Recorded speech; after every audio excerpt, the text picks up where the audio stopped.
such sights to show you.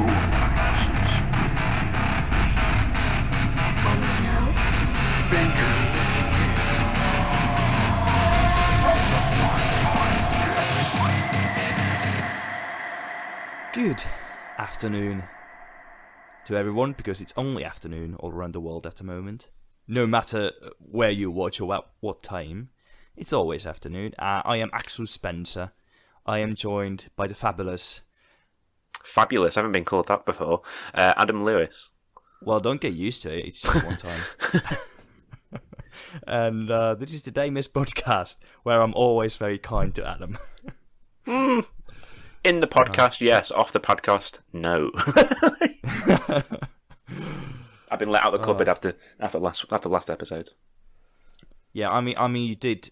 Your rankings went on point on Nightmares. I was more talking about the audio. I get more better movies. Quality of the audio is just, it's hi-fi stuff. But today we're talking about something very, very weird. Would you say that, Adam? I would go further than weird. I mean, I'm trying to think of a word that's more like disturbing? a level. I won't go bizarre. Bizarre, definitely. Yeah, I'd go for bizarre. Yeah. I mean, I don't even. God. It's not really avant-garde though. Not quite. It's definitely artsy, but it's fucking weird. It's like, it's not quite avant-garde or Dadaistic, but it's kind of like definitely not traditionally commercial. Yeah, I mean, I don't think this film made its money back. Oh no, I checked the international box office for this film, and it was, if it's correct, it's nowhere near what the budget must have been, because it was like just above 100,000. Yeah. I mean, that says it all, doesn't it, about this film? Yeah, I don't think this really had cinema circulation, because it's the kind of film nobody but film buffs or horror buffs go see. No casual viewers would want to watch this. And that film is In Fabric by Peter Strickland. And so this is probably the hardest bit of today's episode, because Adam has to now explain what this film is about. And I am committing to not using Wikipedia or anything like that for these, or anything like pre-written. So In Fabric is a film. It's very much a film of like two halves. Like, it's got like two protagonists in the film. It's a film about a mysterious red dress sold in the shop. That's roughly in England around about 1980s vibe to it, where anybody who wears this dress is destined to die, basically. The film opens with a woman called Sheila, who's like recently divorced. She's living with her son, who brings his girlfriend over, who's like way too old for him. And she wears this dress on a date to try and impress a man. Later, some stuff happens, because obviously it's a cursed dress, and the dress passes on to another person called Reg, who is like a washing machine fixer person who has a power to hypnotize people with his ability of explaining washing machine technicalities. Like we said, I think it's more emphasis on comedy than horror, but it's definitely a weird film, and it definitely wears its inspirations on its sleeve. But like we said, it's a very tricky film to explain. It's very gothic, I would say, and very Italian. Oh yeah, like the thing if you go look out this movie on the internet, the first thing you're gonna run into is loads of people saying it's the love shot of like Dario Argento and David Lynch. That style is, I can definitely see some giallo inspiration there, and some of that like David Lynch kind of surrealism. Yeah, but I do think Peter Strickland is also doing just his own thing, basically. I wouldn't just slam him with that kind of sticker of, it's just this person, these people combined. Oh no, like, it's definitely a British film by way of Italy. The clip we'll play now, what is it? I've not really decided on this one.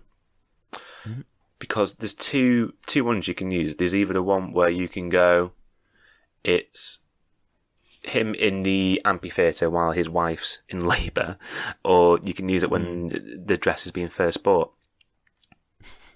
So I think we'll go for the one that's when the dress is being bought, so we'll use that one. Yeah.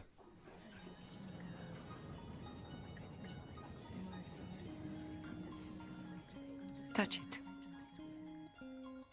Feel it here.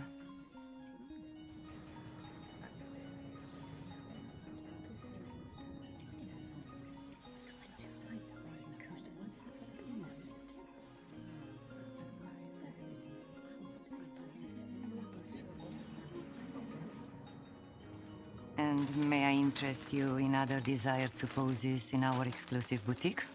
I'm fine for now, thank you.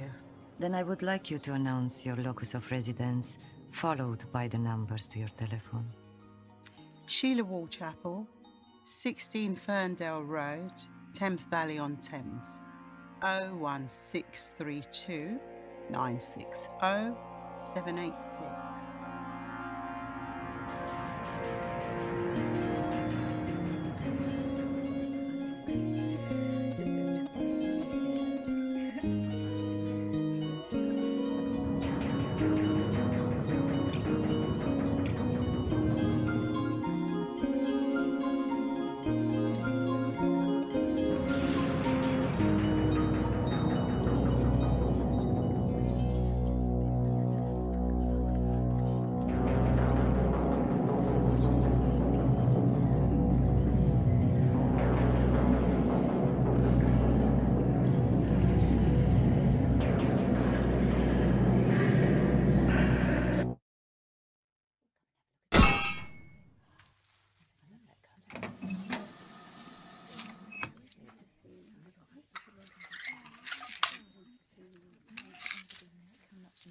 Thank you.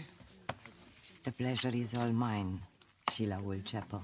Adonis will be waiting, and he will compliment you. Wow, that was an exciting clip.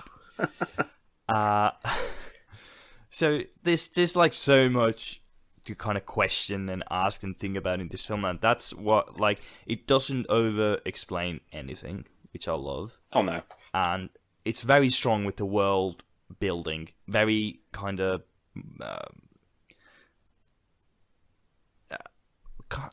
it's kind of hidden world building. It doesn't really slam you in the face with it. It's very subtle, that's the word. And it's just filled with characters. Like all the characters are just, I think, immensely interesting, even when they're not like constantly on the screen or very grandiose. They always have these small quirks that make them interesting, like Reg with the hypnotizing talk about the washing machines, which I thought was some sort of like orgasmic metaphor, given how people react, and it was. I was thinking, is it something to do with the whole company? Because when he's talking to those two guys at the bank, who are hilarious, probably one of the funniest duos. They're amazing. In the film. Yeah, it's just brilliant. They like talk to him like, yeah, like the last guy who came to fix our washing machine had a very interesting, like very compelling way of talking about washing machines. Like, can you do that? So I'm wondering if that's like the company thing, and something to do with the world building again. It's just so weird and unusual. Because there is a point where he gets sacked from his job for fixing his own washing machine. Yeah, which is again like, I don't think that's a real thing. Well, I don't know. I mean, if it is 80s England, then I think anything went back then. But like, even just like as he's getting sacked from his job, like, it's a very bizarre way of getting sacked. Like, he hands over his company ID and the guy eats it. Yeah, and I don't remember. Does the boss even say anything in that scene? No, like in the two scenes he's in, he never says a word. Yeah, he's just glaring. It's amazing. And then there's the sellers, the salespeople at the store where the dress is bought from, who talk in this very kind of poetic manner. I just love that. Like, they just like, oh, you're escaping the prison of your regret or something. It's like, what the hell are you on about? Right. Okay. So I thought we were going to get into this like later on, but fuck it, let's get into it now. So Yeah. the retail workers in the store. Yeah. Who or what do you think they are? I mean, that's the issue, because I was doing some research. There isn't much material on what this movie is about. I really struggled to find anything, so I have to just think for myself for once. But so the thing is, they really look after these mannequins. They really look after these mannequins. You'll really look after them. I feel like we shouldn't even talk about that scene in this. Like, just let people experience it when it comes. I mean, it's a very like. That's no pun intended. You've not seen any of his other films, have you? From what I've gathered. No. Yeah, we were talking earlier. I ordered the Barbarian Sound Studio, but it hasn't arrived yet, so I haven't seen it. So I would say this film shares more similarities with his last film, which is called The Duke of Burgundy, which is more of like it's like a romance film, but it's like a dom submissive type relationship. But in the film, you're trying to guess who's the dominant person, who's the submissive person,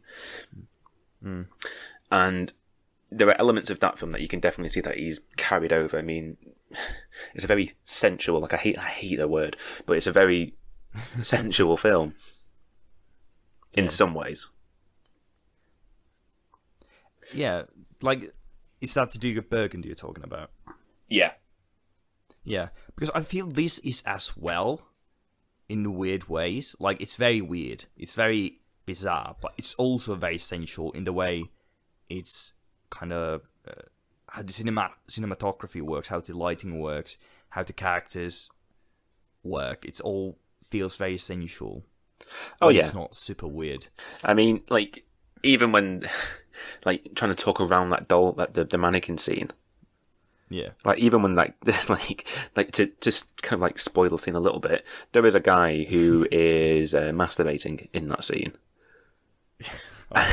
and the way they show him ejaculating is one of the most weirdest and most art house horror films where you could ever imagine someone doing that.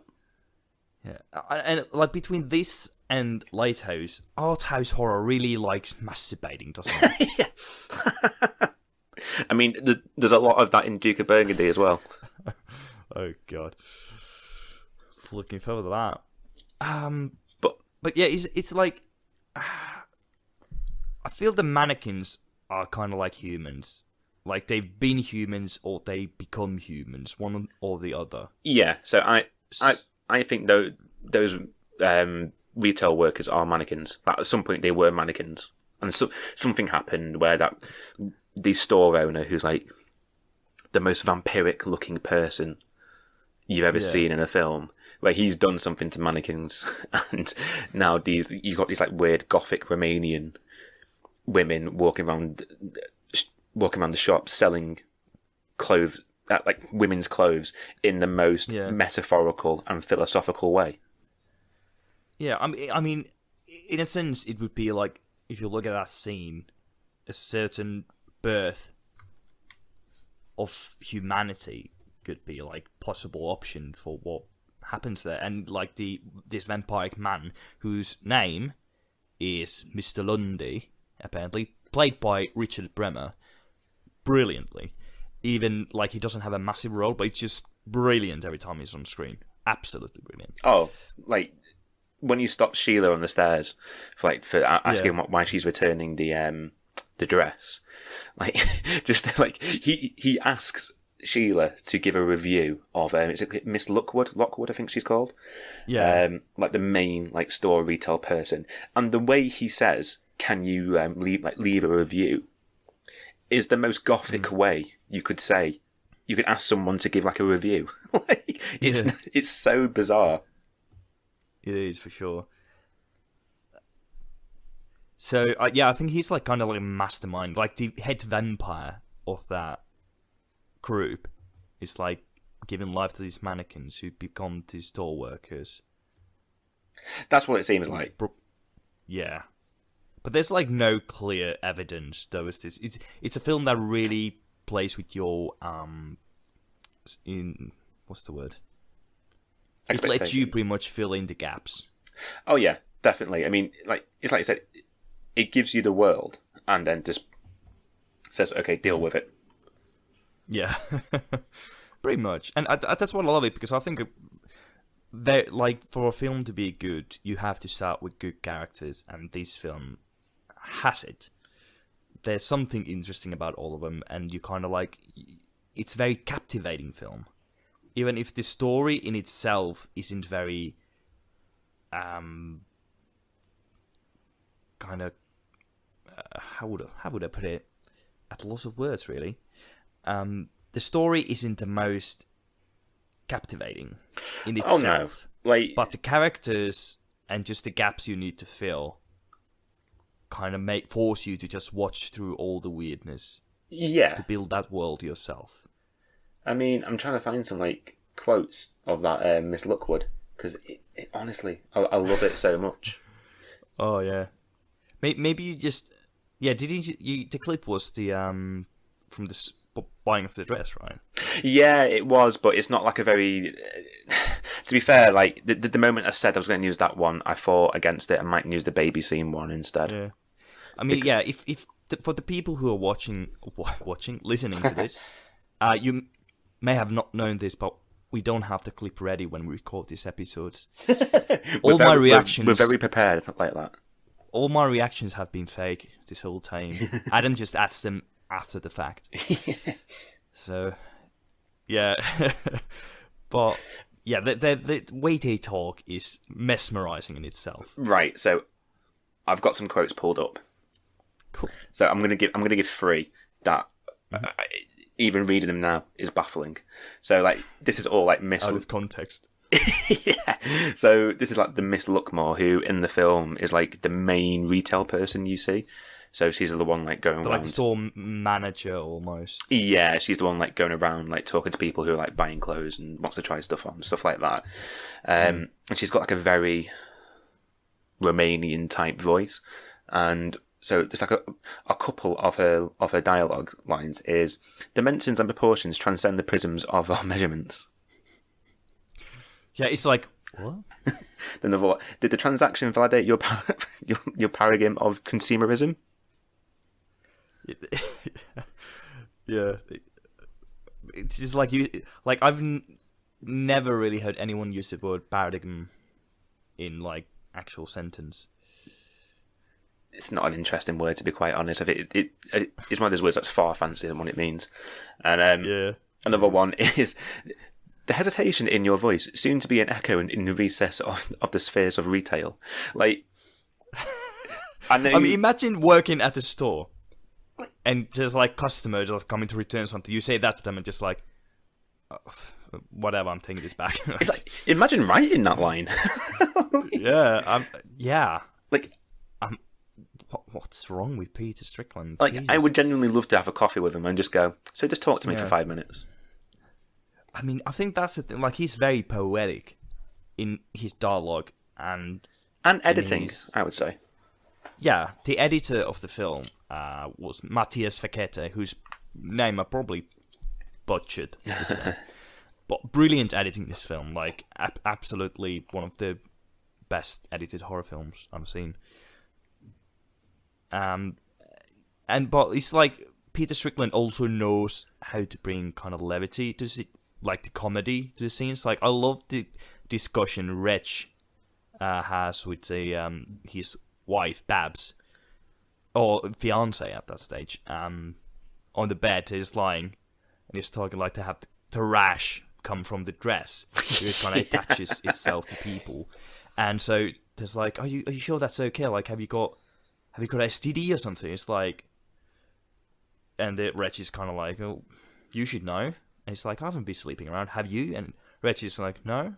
So Babs' reaction is, does that mean you love me? It's like, oh my fucking God. Like, there's some low bars in that relationship. There's even just like silly moments in the film where like those two are in bed and you've got like a canary bird in a cage, and the dress like falls onto the cage.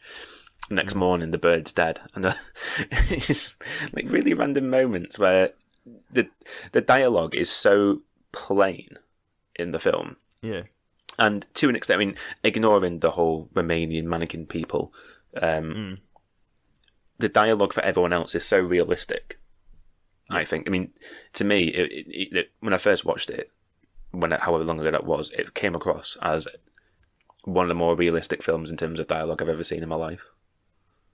Yeah, there's like, you feel like there's actual humans having conversations. Yeah. I mean, and then you get someone like Gwendolyn Christie from Game of Thrones in there who plays like, I don't even know how to describe her. It's like some kind of like seductress, isn't she? Yeah, kinda. But it doesn't seem like she's using Vince. And Vince is the son of the first protagonist, Sheila. Yeah. It's like, yeah, she's kind of like has this kind of sexual presence, and it's like another funny scene when like Sheila runs into her at her home when she's gone back from a date, and Gwen just goes like, "Oh, Vincent must be asleep. He always falls asleep right after he's come." And it's like, you say that to your future mother-in-law. It's like, which is no hesitation. It's like, wow. Jesus. And then she, like,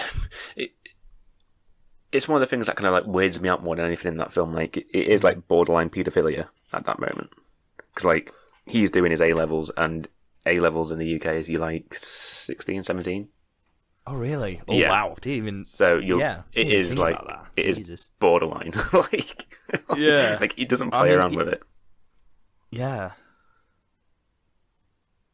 Yeah, because I never really don't know about the English study culture, so I didn't even realise that. Yeah, because in that scene you're talking about, she goes, "Oh, it must be the stress of the exams. That'll be over in February," and you're like, "Fucking hell!" you are pushing it there. Oh god. Yeah, but it's also an interesting thing, like, given how much kind of like sexual connotations there are in this film, I don't think there was any nudity, actual nudity. It depends. There's mannequin nudity, which is much weirder than it sounds, but that's it. I mean, obviously we're trying to talk around that bit, but there is that moment in that scene. I don't know how to describe it. It's just very bizarre. Let them experience it. It's probably the weirdest scene I've seen in a film in a long, long time. Oh, I mean, definitely. I mean, like, just for out of it, I mean, the humour in the film is very dry. And even in that scene, there is humour there, but you are like, I don't know whether to laugh, be disturbed, or turn this off. Yeah. Because, like, yeah, there are... Go on. And it's like you want to look away, but you're kind of like very compelled by everything. It's like it's got you in its hold. Yeah, I mean, there's so many moments in the film where, for me, you could quite easily just turn the film off in some moments, just like out of pure disgust. But you are so like sucked into it, you have to carry on watching the film. It's hypnotic. Oh, I think. Yeah, I mean, like, again, this is what I was saying before. Like, it wears its influences on the sleeve. I mean, you can definitely see, like, I can never pronounce his name. The guy who did Suspiria. Dario Argento. Yeah, that lad. You can pronounce it like America, like Dario Argento. I mean, that was a very bad American accent. I do apologise. And then those scenes where you see in the dress just like floating around, that always reminded me of like Jalio, is that how you pronounce it? And then Argento as well. Like those two scenes. Yeah, I mean, kind of use of color is very Suspiria. Yeah. Like that's the where I got like Suspiria feels from. Yeah, I mean, But like, also because like Italian giallo is very uncanny. Because it's like things are like slightly off, but that's mostly because of the overdubbing of the dialogue and the European style, which is not as commercialized as American or even English movies usually are. oh no, I mean, like, this is one of the more bolder horror films you'll get, I think. Yeah. I mean, I can't think of a horror film in the last 20, 30 years that is just this brazen. Where I can't remember how much budget it got. Did like 2-3 million or something like that? I don't know, I didn't find that budget, but that sounds about right. Yeah, and just for like a studio to go, yeah, go on then, we'll give you a couple of million for this film, to me is baffling, because he must be really good at pitching films. Like, if he Yeah, can walk I mean, into a room with that script, and for a studio to go, yeah, go on then, we'll do that. To me, Yeah. like, he must have a lot of confidence. Like, just to walk in and do that. Yeah, I mean, the thing I love in horror now is like there's so many filmmakers who have clear visions, and there are studios who let them execute them. Like this A24 was involved in this, but I think it's just distribution. In America, yes. So primarily, I believe the two main studios were British Film Institute and BBC Films. It was like BBC Films. They don't do that many films. Like, they tend to be more TV films than anything. It's rare you'll see like an actual cinema film. Whereas BFI, like, when it comes to like more art house films, and it's British, you will regularly see their logo on there. I mean, they were involved with Saint Maud as well. All right.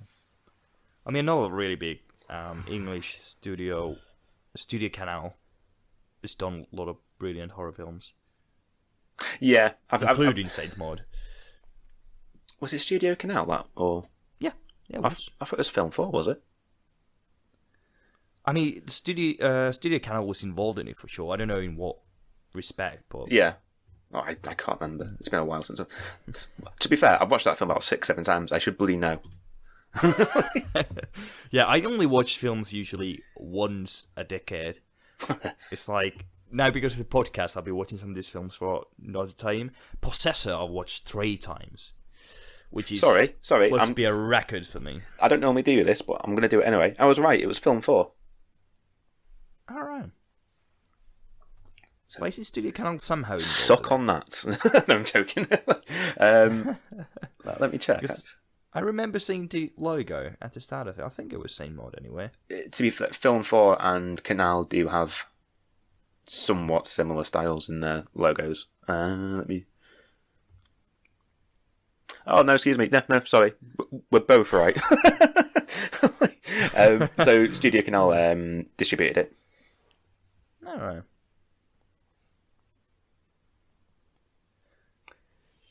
So nobody gets to say I told you so. No, I mean, we're both right, so that doesn't happen often, I think, so I think we can squeeze over that. Yeah. But, turning back to In Fabric, what do you think the dress is? Well, there's that scene at the end of the film where Miss Luckmore, like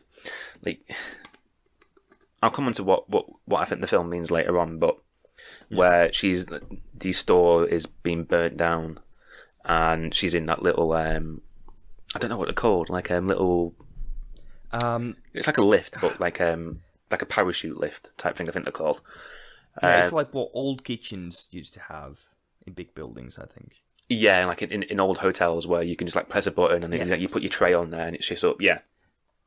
But she's going down, and you can see all the people in the film. Like, there's a point in the film where somebody's going through a catalogue, and they come to a model who's wearing that dress, and she says, "Oh, that person died sometime after wearing the dress," and you find out she got hit by a car, and then in the end, you see her going down this little lift, and you see that original the model who's like making another version of the dress, and then it goes down, and then you see Sheila, like she died in the middle of the film. You see her making the dress, and then you see Reg, he's making the dress, and then you go and see Babs, and she's making a dress. So I don't know whether it's just one of those things where, because to me it seems somewhat tied to the store owner, whether he's done something, and that dress is now like cursed. Like I don't know. It is a difficult one. I mean, because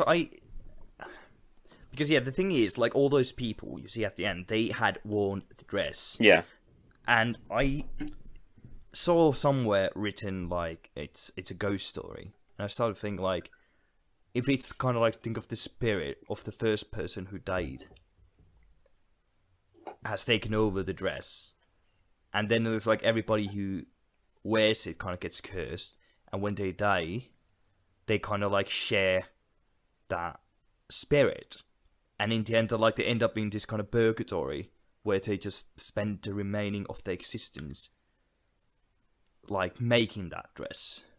Well, originally I thought it was something like that, in the sense of like it was people who had like originally died and their spirits were in that dress.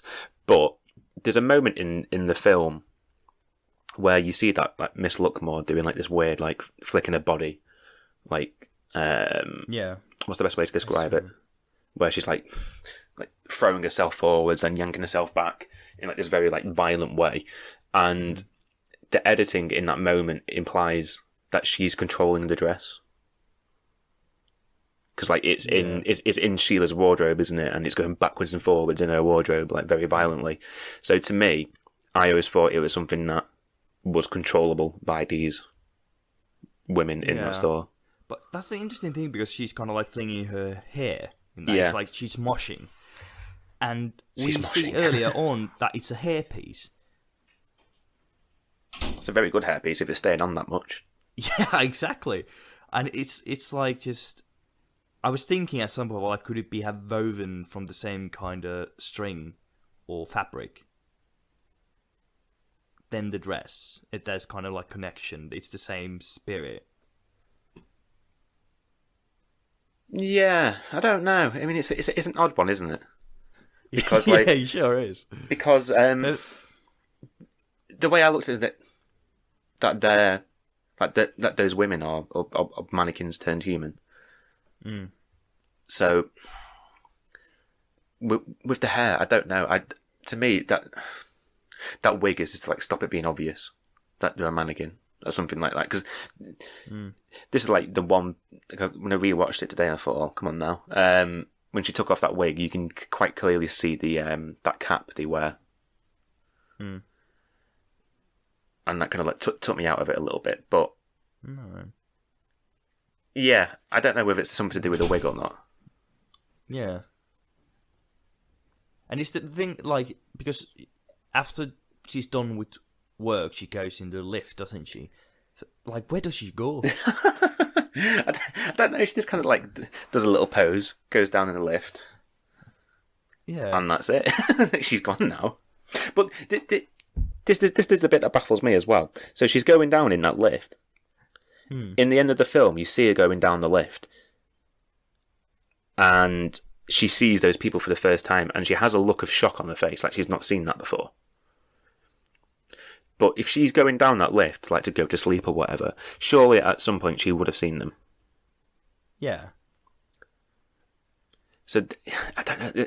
That was like I was thinking about that afterwards. After I'd watched that, but I don't know what that means and what that lift is for. Whether it's just something that they go into every now and again. Yeah. I mean, the thing, like, the shocked look on her face, for me, had kind of a, like, tee-hee feeling. She's sort of like... But it's weird because she has the part of the mannequin with her as well in that scene as she's going down. I took that as like a brother in arms, or in this situation, sister in arms situation. Where could you think in a way as she's going down past these people who think are in a purgatory, she's kind of heading out as well? as in dying. I don't know. And Also, another thing that bothers me is because we see her go down in both the scenes. She goes in a lift, yeah. yeah, But every time they open the store, she's upstairs, looking down on the people through a window, who are queuing to get inside. Like, what's up there then? I've always Or is it taken just that to be like she's obviously, when the store closes, that's where she goes down, and when the store opens. So it's like the lift. They go upstairs to go into the lift to go down. Oh no, sorry. So that lift is upstairs. Yeah. Originally, and then when she's done with her shift, let's say, she goes down in that lift, and then when they're ready to open the store, she comes back up, and that little window bit is probably like some little section part of the store. All right. That makes more sense. I mean, the film doesn't make that much sense to begin with. No. We might be putting too much think into it to begin with, but this is one of the movies that's fun to Yeah. kind of think about what happened. It's not like when you watch like shit horror films that it's just like doesn't know what he's doing. You're kind of like, what the fuck did that happen? But in this, it's like feels like everything is connected. Everything happens for a reason. Because the dress is very ghost-like also in its like maneuvers, like it's floating around. And I think the thing is, it gets kind of like energy from devouring living things. Like you see, it kills the people to get that kind of like energy. It kills the bird, the canary. And it also, like when we see halfway through the film, this man buys it, takes it in his car, throws it over a basket of fruit. And as soon as the dress like falls off the fruit, all of them have rotten. Yeah, get that mouldy and a bit shit now. Yeah. So I think it kind of like gets energy from living things to kind of like keep doing what it's doing. Or maybe it's the dress that it's giving life to the mannequins. Oh, that's not a bad shout, actually. And then they when they get the dress back, they resell it. Yeah. But they don't. The thing is, they don't get it back, and they don't take it back because it's only sold again from the. No, they do. Hang on.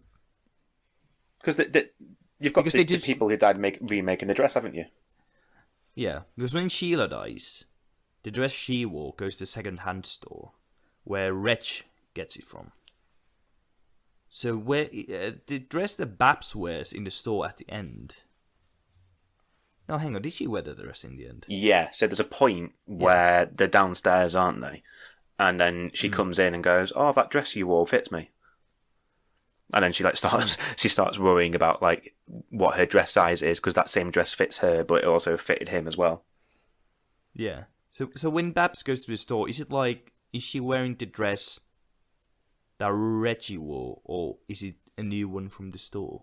So I think she had it with her at that time because there's a point where she goes into that dressing room and you see her like throw the like she doesn't throw it on the floor, but like there's a point where she drops it on the floor and then someone else comes over, picks it up, hangs it on a little thing, and then it drops onto like a little heater that eventually causes the fire. Because that also happens at the same time they start destroying the store. These like very entitled customers, almost socialites, pretty much. It's actually when the fight breaks out. It's again one of the funniest scenes. These two old women, kind of fighting over whose turn is it at the cashier. So they start spitting on each other and slapping and just like. It's not like played as funny, but it's just hilarious. Yeah, and that to me sums up the film because to me the film is very much about consumerism. Oh yeah, that's the one thing I found about Peter Strickland saying that the film was inspired his memories of going to these kind of like malls where they had like all these stores and circling around. Like heck, I one of the things I remember most from my childhood is going to the closest big town an hour away to go to the shopping mall with the family, buying clothes and whatnot. Yeah. It's just one of those vivid memories. I don't know. It's just a weird film. Yeah. You watch it and then you go, right, okay, what did I watch? Yeah, kind of like you can't really watch anything after that. Yeah. Kind of like you just sit there staring. You do either need at like the wall or yourself in a mirror. like you do need a moment just to like digest what happened, because like one of the things that really struck me watching it for a second time today, the pace is very slow at first. Yeah, like the film is obviously like split into two halves. You've got like Sheila's story, and then you've got Reg's story, and then like Sheila's story is very much like nothing much happens for the first half hour. No, it's just building the characters. Yeah, like the world. It's like here's her house, here's her scene. It's very 80s with the TVs and all that, and then after that, like, shit starts kicking off. Yeah, and the thing is, there's like no usual structure for a film. There's no hero's journey.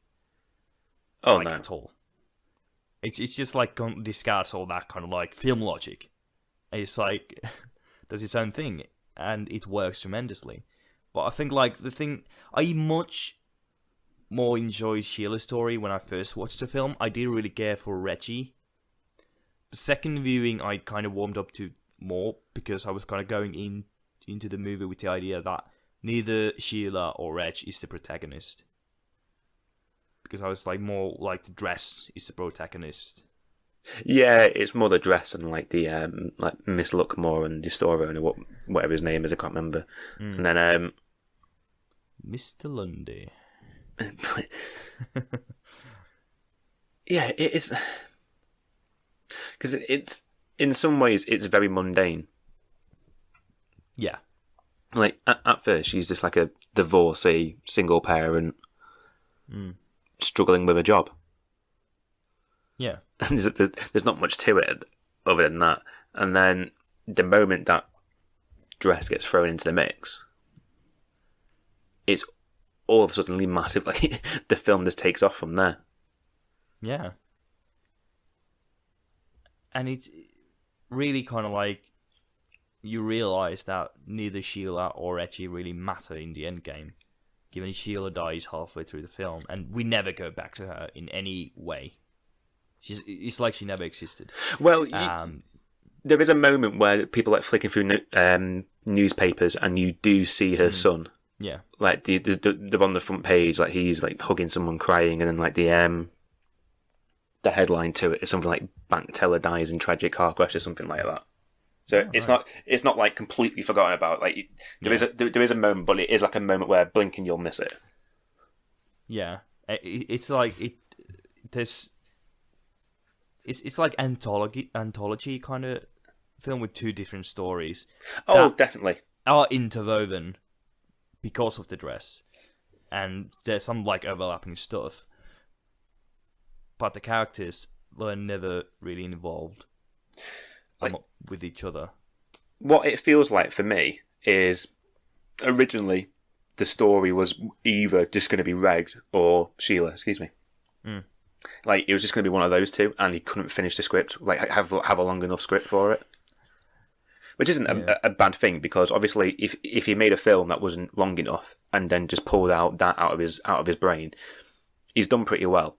There's a lot of creativity there, but to me it does seem like the film was ending with Sheila, and then he went, "Oh shit, I've only got about an hour's worth of film here. What do I do?"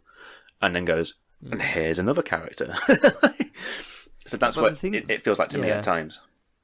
Yeah, like the thing is, we're so kind of accustomed to the idea that, okay, the first person you really get to know in a film, that's the protagonist. Yeah. You're going to follow them throughout the whole film. This completely abandons that idea. So it's very unusual, very uncanny, and very, I would say, uncomfortable, because you're kind of like, that's not how films work. Yeah, and it already sets up the rules of its universe, doesn't it? Like you see Sheila, she's worn that dress, and then she dies, and next thing you know, that dress is on another person, so you know he's going to die as well.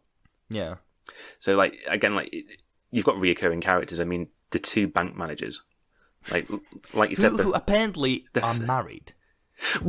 Right, in real life, you mean, or in the film? In the movie. Right, that's something that I only realised today. Yeah, that's I picked up on the second view as well. I was like, hang on, they just said they came to fix our washing machine. Exactly. I was like, hang on. There's that bit where they managed to get Reg to do his little hypnosis washing machine talk, and then there's a bit where like they just gently hold hands. Yeah, there is. And then that was like that moment. I was like, "Oh, they're fucking gay." What? I didn't expect that. I mean, I had the kind of feeling like there's something romantic between them when I first saw it, but like on the second view, it was like, "Oh, hang on, they're married," and it's like the whole scene with Reggie. I got very much kind of feeling that it's metaphor for them to kind of not luring is not the right for kind of like encouraging Reggie into a threesome in a way, like I was, oh come on, talk about the washing machines, you guys are good. It's like when he starts to kind of like almost hypnotically orgasmic faces, it's crossed eyes and everything. Like, yeah. And it's like Reggie being very uncomfortable with talking about it at first, and then they manage to trick him. That's that moment where they realise what they've done. Like they're leading him down the path. And they go, "Why don't you just talk about it for a minute, Reg?" And he just waffles on it, and then you can see that moment where they go, "Oh, thank fuck."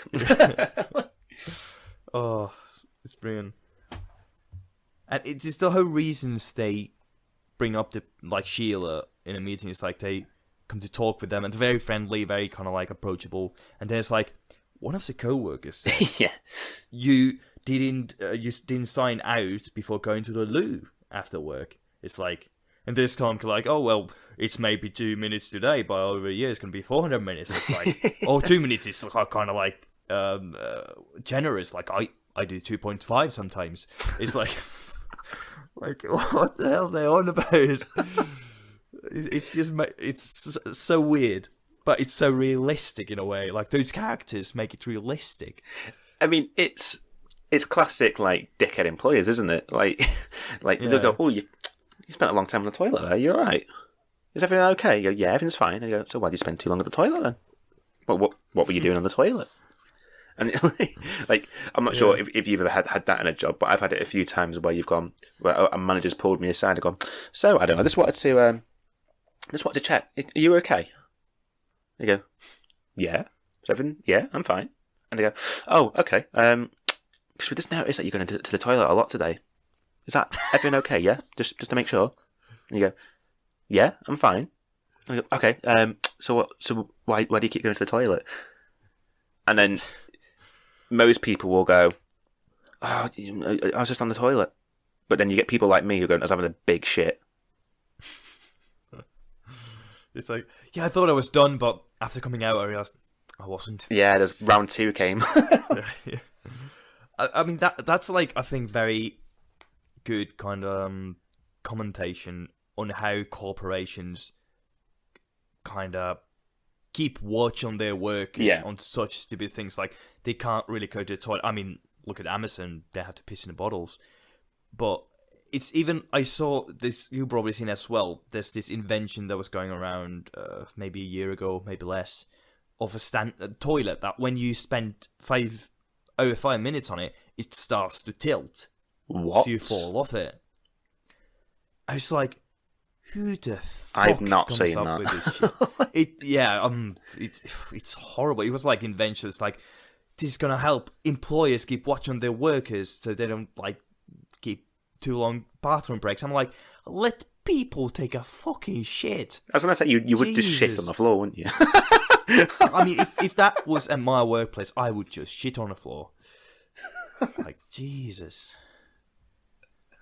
And I think there's probably, like, usually when someone makes a really artsy film like this, there's a lot of commentation. And I think there's probably a lot here that I haven't even picked up on. I think there's a lot there that nobody's picked up on. Yeah. Like, it's like, obviously people are like, we're almost an hour into this now. I'm sure people can realise that it's a very difficult film to explain. Yeah. Like, things happen in that film, and you're not sure why. Mm. And the film never... Like, films that don't explain themselves can either be amazing or shit. Mm-hmm. And this, to me, like, it often straddles that line. Yeah. Where it never commits to one or the other. And I think it does that on purpose. Mm. Because... I mean, Go on. You go on. You are mid-sentence going. Because there are just moments where it almost pulls you out of the film, and then something will happen where it will just be like Reg hypnotizing people, and it just pulls you back in. Like, he does it on his own wife.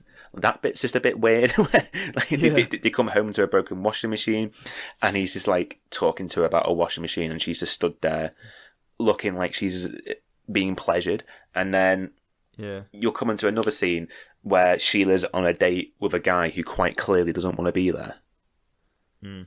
And even that scene just manages to be funny. Because he says on the voicemail, "Oh, I'm the tall, slim guy. If you don't find me, I'll find you." And then you first meet him, he's tall, but he's not slim. and his name is fucking Adonis. And just like gives you a picture. You picture him immediately. Okay, what does Adonis look like? And when you see the guy, you're kind of like, not that. I mean, as well. I mean, I'm not sure if there's like a Finnish equivalent of this, but those Lonely Heart columns, they're called. Yeah, I'm not extremely familiar with that. So what it is, I'm not too sure if they're still a thing, but what it was people back in like imagine Tinder back in the early days, but it was through a newspaper, and essentially you didn't have a name. If somebody liked the description you put in there, like you'll see in there, like, I'm a 50s man who's tall and slim and handsome, looking for a woman who's gentle and loving. What they would then do is they would go, right, okay, they would call up a company and go, right, P.O. Box 5512, I want to go meet up, I want to see if that person's interested, send my picture to that person. Mm. So, like, just like bringing that back into it all, just like, it's such a British film. Yeah, I mean, I'm aware of these. I'm not sure if they've ever been seriously done in Finland. But that's, I mean, like what you were talking about earlier, like about explaining itself thing. I think for a film, the most important thing is, because every film sets its own rules. You just have to follow your own rules. And I think that's what this film does. Like, I think that's what a lot of like poorly made sci-fi fantasy films do wrong. Is just basically they set up a rule, like, okay, this is how this world works, but then they kind of like ignore that rule later on. Something. I'm trying to think of examples, but I think like Ready Player One, there was like things that bothered me about this. I can't remember what it was. I just didn't like that film. I mean, Star Wars is full of them. Oh, yeah. Absolutely. It's just, you really need to...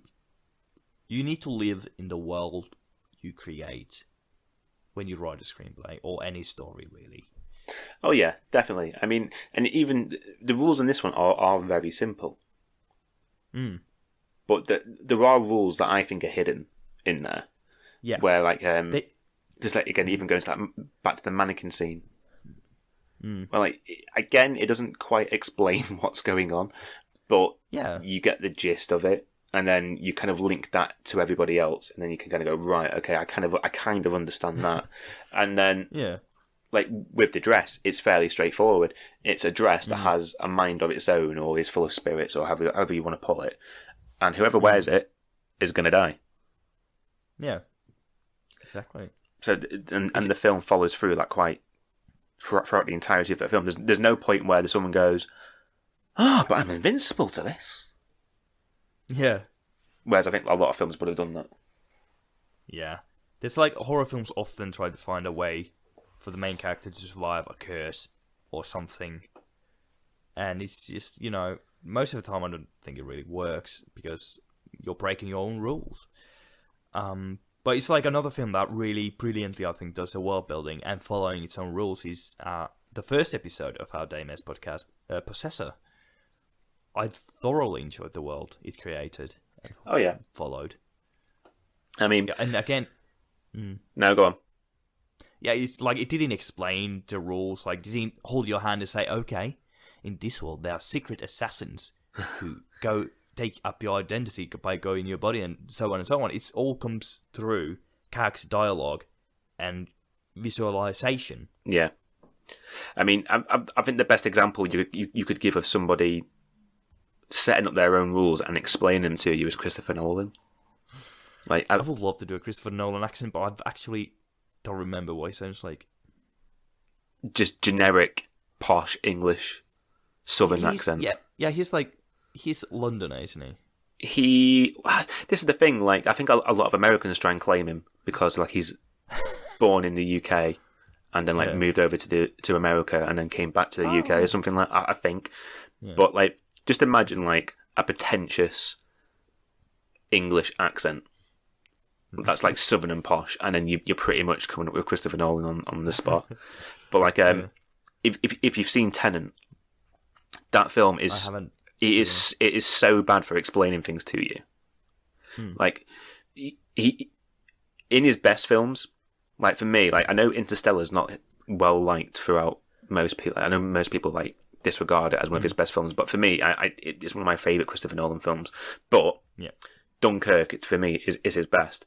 And in those two films, he never once, like Inception does this as well, where what he'll do is he'll go, here's a scene where we're going to explain some things to you, and then we're going to do the scene after that where what we've just explained to you happens, and then after that we're going to have a scene like the aftermath where we explain what's happened again.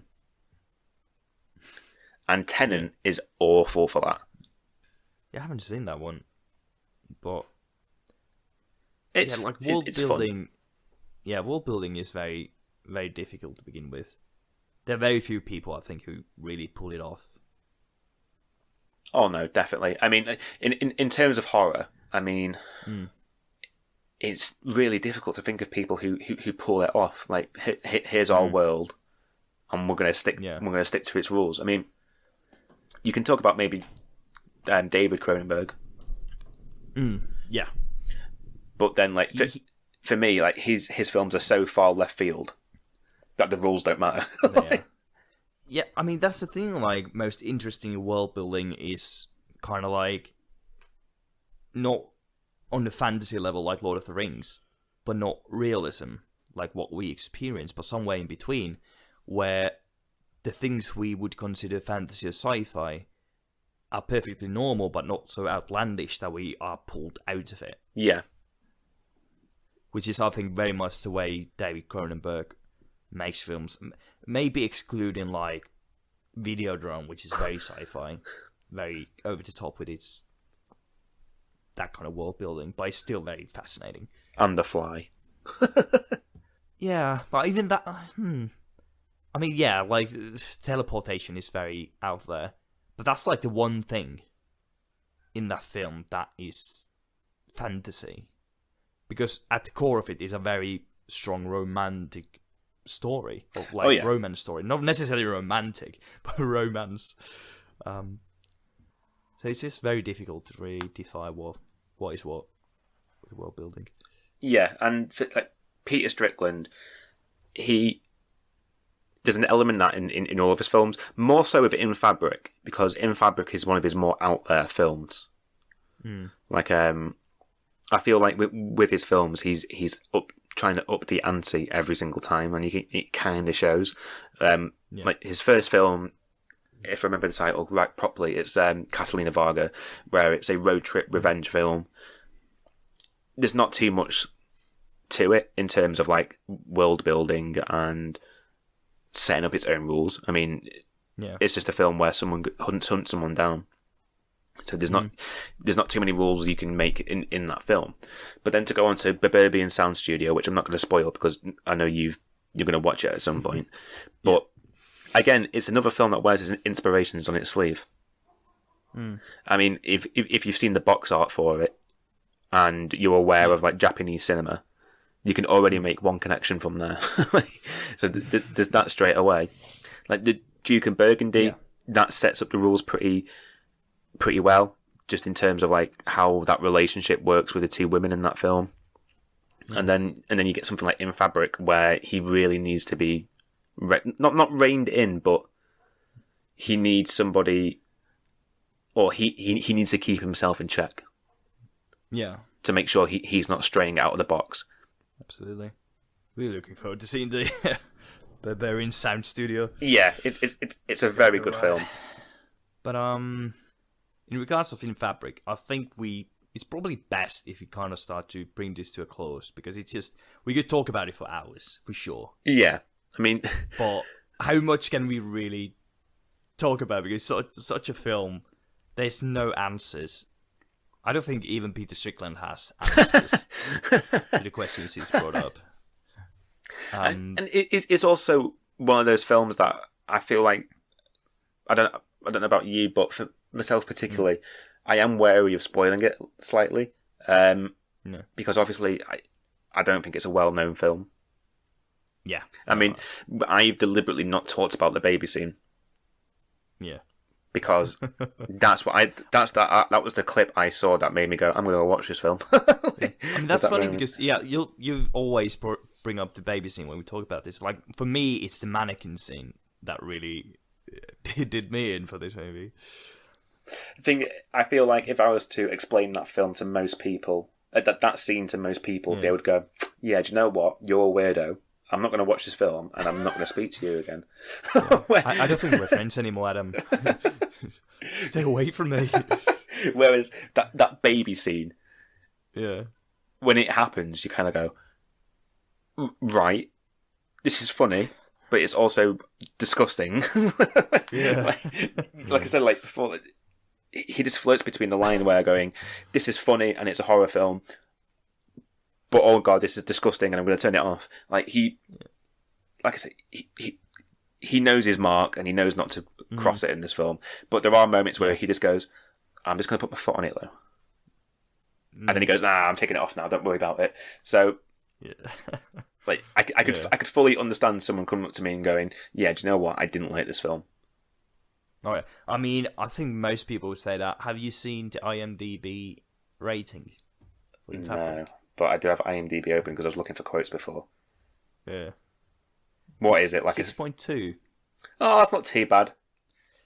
Yeah, but it's like, I mean, it's kind of sad because this is such an original film. Like that's another thing you hear about this. It's such an original film. Oh yeah. But because it doesn't follow that typical structure, like Hero's Journey. There's no clear protagonist, and it's just wild. So it's alienating to most casual viewers, even some like film fanatics. Even you really need to be a specific viewer to enjoy this, and I'm really glad we're both kind of on that roller coaster. I mean, it's one of those things. Like, I saw a thing on Twitter recently where it was like, you know, it's a good film when you see on like Rotten Tomatoes where it says like the critics have scored it high and the audience has scores it low. You know, you're watching a great film, and to me, that's this. Like, but that's not always true though. Like, you look at Oscar films. Like, there's sometimes just these Oscar-baited films. Oh, that's not necessarily good, but that's a little different though, because like, yeah, it is. The first thing that came to my head when you said that was The Green Book. Yeah, like let me, because I want to see what that got rated now. But yeah, I hated that film. I don't think I saw it. I just heard all the backlash. Yeah, but I'm still like, my biggest issue still about Oscars is that Loving Vincent didn't win the Oscar. I'm like, that's when I'm never forgiving Oscars for that. That was a crime against humanity. See, like, looking at Green Book, here you go. It's 77 critics, 91 audience. I mean, like, I know we're kind of getting off topic here, but Green Book is the type of film that a white person watches to make themselves feel less guilty about racism. Yeah, I mean that's the thing, wasn't it? That's what it just is. Like it's a film about racial issues made by white people. Yeah, and there is literally a scene towards the end where the main protagonist, who's or not protagonist, but like one of the main characters who's black in the film, he walks into the room full of this like American Italian people, and they literally all go at the end. They all stop and go, "Oh, he's black. What should we do? He's standing at our door." And someone goes, "Nah, he's all right. Come on in." And everyone kind of goes, "Oh God, he's one of the good ones, is he? Oh, thank God." And then that to me just undercuts the entire film. Oh, yeah. I mean this discussion kind of brings us very. This wasn't planned, but it's very conveniently brings us to the topic of next week, which is going to be Jordan Peele's Get Out. Look at that for a segue. Yeah, we're acing it. High five. So before we end, how many red killer dresses would you give this movie? I'd give it an 8. Out of 10. 8 killer dresses. Yeah, I think. Yeah, I'm kind of like borderline 8 or 9, but I think we're good to settle on 8. Like the biggest issue I really have is the fact it kind of goes slightly off the rails after Sheila dies, because I just enjoyed the first half more. Oh yeah, definitely. I mean, like the introduction of Rag is one of the he's one of the most bizarre characters. He's very unlikable. I wouldn't Like say he's unlikable. I really like Sheila, but Reggie is kind of like he's very indifferent, even though it's his fiance. Which Reggie reminds me, like, I feel like this might just be like a very British thing, but he reminds me of one of those British people who would be, roughly 50 years old today, who very much sits on the sidelines and just goes, right, okay, yeah, things are happening. Does it really matter? He's like one of those people who's sort of invisible to society, but rather than making a film and call it Joker, he just goes, right, okay, yeah, and what? Yeah, it's like there's a very British attitude to him where he goes, yeah, and there's a level of like dry humour that I like about him. Whereas like, I mean, yeah, for sure. There's very many scenes. I do enjoy the scenes with Reggie and Babs. It's like when they like talking. It's just because Reggie is very unpassionate person. He's very British. When he talks about fixing the washing machines, like he gets people so aroused. It's such a weird juxtaposition. It's just like it's just a curveball. It comes out of nowhere, and yeah. But like, I get what you're saying. Like Sheila is more of a like there is more of a character to Sheila, but like I think Reg is just like your standard English person who goes, right, okay. It's just and there's like more drama there because Sheila starts off as kind of like very mundane. Her life is kind of going downhill, being divorced, doing a very basic job. Then she meets Zach, his love interest, and she's like becomes quite happy in her like personal life, even if it's kind of like cursed by the dress. It's like there's the glimmer of hope there. It was just like sad when she died. Yeah. So then when I knew she was a really good character. And sticking with the theme of Daymares, it's a very nihilistic film. Like that dress, like again, like as I said before, it sets up the fact that people are going to die when they wear that dress. So straight away, you know that person is gone. Whoever, and then you see at the end of the film where the dress survives the fire. Yeah. So you know it's still out. That dress is still out in that world, and it's still going to kill people at some point. And on those thoughts, it's good to end this episode because we're just going to keep on talking. We don't stop ourselves. So, thank you for listening in us ramble about In Fabric. Next week, we're talking about Get Out. Not next week, next episode, which I think we'll have to see if we're slowly moving back to the every 2 weeks schedule now that summer is starting to be over. Sad face. But yeah, I mean, you'll find us on YouTube. You find us on Twitter, Daymares P Yeah. at Twitter. You can also follow me on Twitter at Aksel Spencer, Aksel_Spencer probably, and Adam Lewis is. It's Adam CL95, but I've locked my account. So if you do follow me, I will check your tweets first, just to make sure you're not a dickhead. Yeah, I mean that's the moral of every story. Don't be a dickhead. Yeah. Just wake up in the morning and be an all right person. Yeah. Don't be a red dress. Don't be a red dress. So, so good night, everyone. Sleep well, and don't let red dresses suffocate you while you sleep. Cheers, guys.